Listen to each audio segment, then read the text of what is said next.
Have you ever felt like someone's watching you online? Well, buckle up because someone probably is, and that someone is probably trying to sell you something.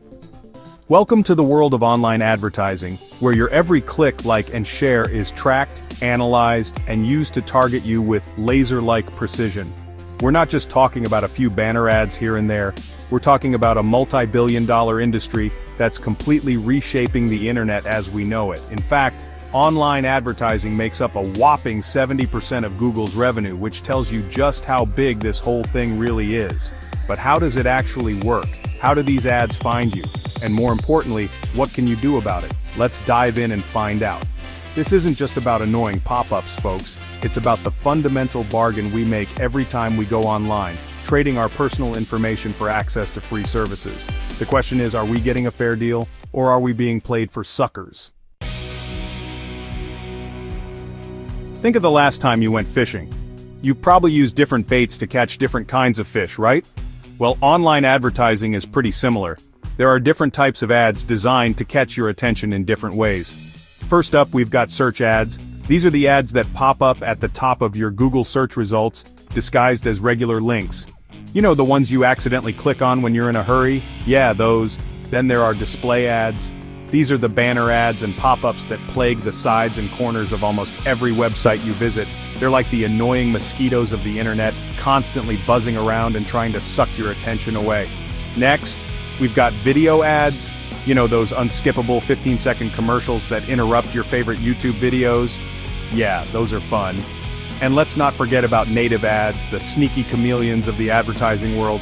These ads are designed to blend in with the rest of the content on a website, making them harder to spot but no less annoying. So the next time you're browsing the web, keep an eye out for these different types of ads.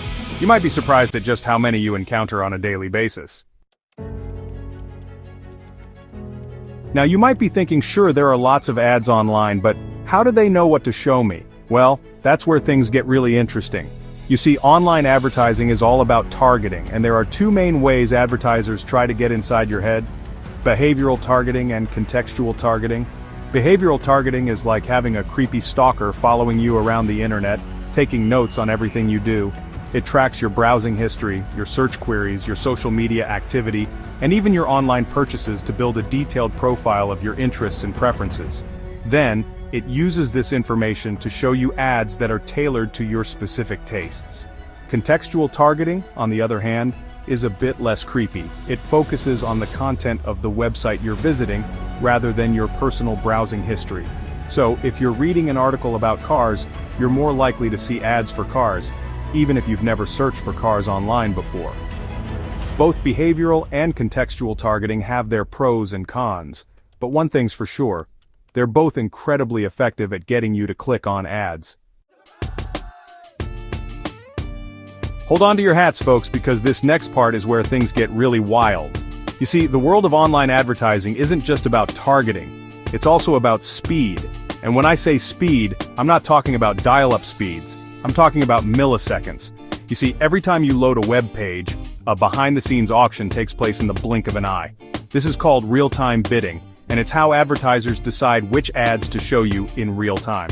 Think of it like a high-stakes game of digital poker, where advertisers bid against each other for the right to show you their ads. The highest bidder wins, and their ad is instantly displayed on your screen. This entire process happens in the time it takes you to blink, which is pretty mind-blowing when you think about it. It's like a super-fast, automated stock market, but instead of trading stocks, they're trading your attention. So, the next time you see an ad online, remember that it's not just a random image or video, it's the result of a complex, lightning-fast auction that took place in the milliseconds it took you to load the page. Section 5. The Puppet Masters, Google Ads and Facebook Ads. Now you might be wondering who's pulling the strings in this digital puppet show. Well, there are two main players you need to know about: Google Ads and Facebook Ads. Google Ads is like the godfather of online advertising. It's the biggest, baddest ad platform out there, and it controls a huge chunk of the online advertising market. Google Ads lets businesses create and run ads on Google's search engine, as well as on millions of other websites across the internet. Facebook Ads, on the other hand, is like the cool kid on the block. It might not be as big as Google Ads, but it's quickly catching up. Facebook ads allows businesses to target users based on their Facebook profiles, which contain a wealth of personal information, from their age and gender to their interests and relationship status. These two platforms are the powerhouses of online advertising, and they're constantly innovating and finding new ways to target you with ads. It's a constant game of cat and mouse, with advertisers trying to stay one step ahead of users who are increasingly concerned about their privacy. Section 6. Crumb trail of data, cookies, pixels, and your online shadow. Remember Hansel and Gretel leaving a trail of breadcrumbs to find their way back home? Well, in the online world, it's you who's leaving a trail of digital breadcrumbs everywhere you go. And guess what?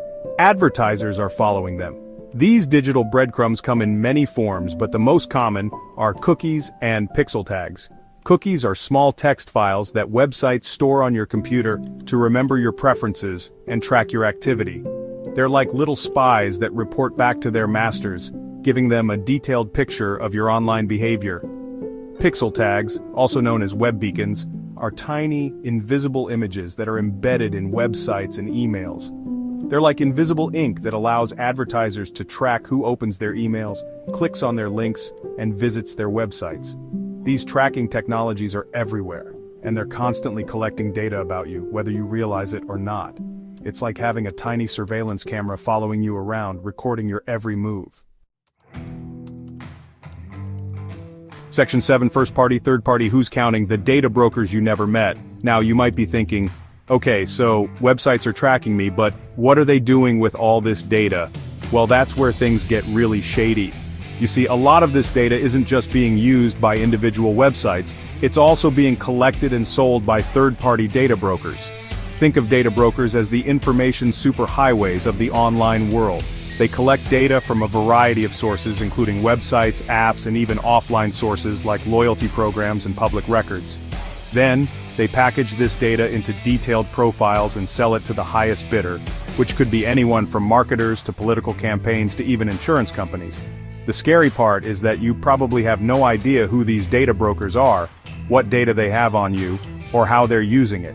It's like a giant, invisible market for your personal information, and you're not even invited to the party. So, the next time you fill out a form online or make a purchase, remember that your data might be ending up in the hands of these shadowy data brokers. Section 8. Big data, big business user data, and the price of free. Let's face it, we live in a world where free often comes with a hidden price tag, and in the case of the internet, that price tag is your personal data. Every time you use a free online service, whether it's Google Search, Facebook, or YouTube, you're essentially paying for it with your data. This data is incredibly valuable to businesses because it allows them to target you with personalized ads that are more likely to result in a sale.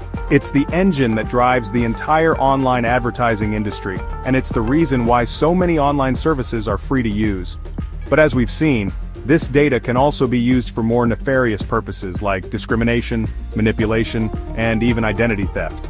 It's a double-edged sword, and it's up to us, the users, to decide how much of our privacy we're willing to sacrifice in exchange for the convenience of free online services. So the next time you see a free app or website, remember that there's no such thing as a free lunch. You're always paying for it one way or another.